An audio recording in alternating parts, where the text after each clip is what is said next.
अस्सलाम वालेकुम, welcome to my channel. उम्मीद करता हूँ आप सब खैर खरीद से होंगे। जैसे कि आप लोगों को पता है, मैंने अभी एक सब्जेक्ट शुरू किया, सिविक एंड कम्युनिटी इंगेजमेंट। उसमें हम लोग ने पहला टॉपिक सिविक एजुकेशंस किया था। अभी दूसरा हम लोग करते हैं कम्युनिटी इंगेजमेंट फ्रेमवर्क। इसे हम लोग स्टार्ट करते हैं। उससे पहले मेक श्योर करें आपने चैनल को सब्सक्राइब किया हो, वीडियो को लाइक किया करें और प्यारा सा कमेंट भी किया करें। आपको पता है मैं इस तरह की मज़ेदार वीडियोज़ आप लोगों के लिए बनाता रहता हूँ, तो मेक श्योर किया करें कि आपने चैनल को सब्सक्राइब किया हो। अभी है सिविक इंगेजमेंट फ्रेमवर्क।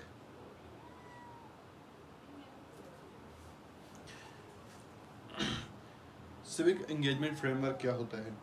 एक कम्युनिटी इंगेजमेंट फ्रेमवर्क जो कम्युनिटी सॉरी मैं भी गलत लिख दिया है, मैं उसको ठीक कर देता हूँ।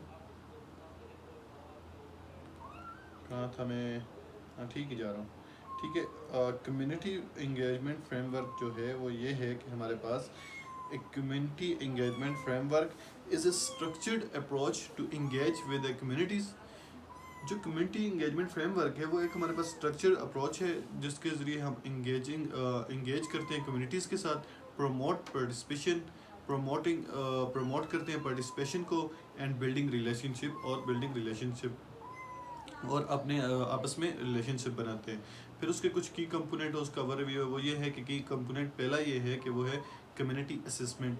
Understand the needs, interest and concern of the community. इसमें हम लोग अंडरस्टैंड करते हैं कि कंसर्न को, कम्युनिटी को जो मतलब नीड्स हैं, इंटरेस्ट और कंसर्न है कम्युनिटी के, उसको हम लोग अंडरस्टैंड करते हैं कम्युनिटी असेसमेंट के अंदर। पहला इसका कंपोनेंट ये है। दूसरा फिर जो है वो है गोल सेटिंग।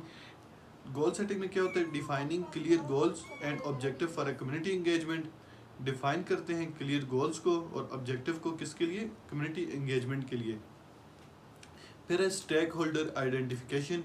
उसमें क्या है? Identifying key stakeholder including community leader, organisation and individuals. इसमें यह है कि हम लोग आइडेंटिफाई करते हैं कि ऑब्जेक्टिव्स को, किसके लिए? फॉर कम्युनिटी इंगेजमेंट के लिए। फिर उसमें आ जाता है स्टेक होल्डर आइडेंटिफिकेशन। इसमें क्या है? Identifying the stakeholder including community leader, organising and individuals. इसमें यह होता है स्टेक होल्डर आइडेंटिफिकेशन के अंदर कि हम लोग आइडेंटिफाई करते हैं कि जो की स्टेक होल्डर्स होते हैं उसमें क्या कुछ आ जाते हैं, इंक्लूड करते हैं। उसमें कम्युनिटीज़ आ जाती है, लीडर्स आ जाते हैं, ऑर्गेनाइजेशन आ जाते हैं और इंडिविजुअल आ जाते हैं। फिर उसके बाद है engagement strategies. Developing effective engagement strategies such as public meeting.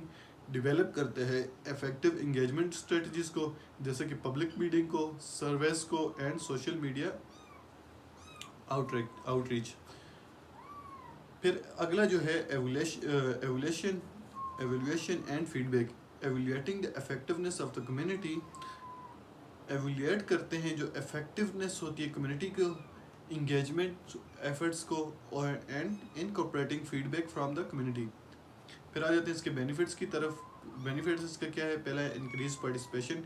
Community engagement framework can increase participation and engagement from the community member, improve relationship. Community engagement framework can help build trust and improve relationship between community member and organization. Community engagement framework जो है वो मदद करता है कि हम लोग build करें ट्रस्ट को, इम्प्रूव करें रिलेशनशिप को बिटवीन कम्युनिटी मेंबर्स और ऑर्गेनाइजेशन के दरमियान। फिर उसके बाद आ जाता है more effective decision making. Community engagement framework can inform decision making and ensure that the community's need and concern are taken into accounts.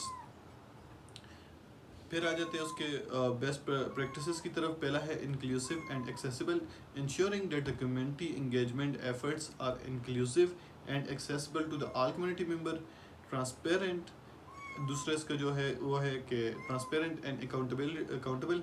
Being transparent and accountable in community engagement effort including clear communication and follow through on commitment.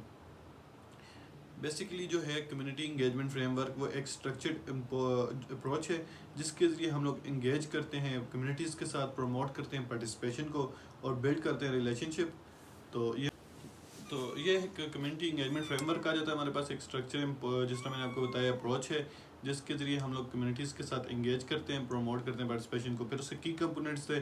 पहला था community assessment, दूसरा था goal setting, तीसरा था stake holder identification, चौथा था engagement strategies, evolution and feedback, फिर कुछ उसके बेनिफिट्स थे, उसमें इंक्रीज्ड पार्टिसिपेशन था, इम्प्रूव्ड रिलेशनशिप्स थे, फिर मोर इफेक्टिव डिसीजन मेकिंग, फिर बेस्ट प्रैक्टिसेस हमने की, इंक्लूसिव और एक्सेसिबल था, ट्रांसपेरेंट था, अकाउंटेबल था, कल्चरल सेंसिटिविटी था।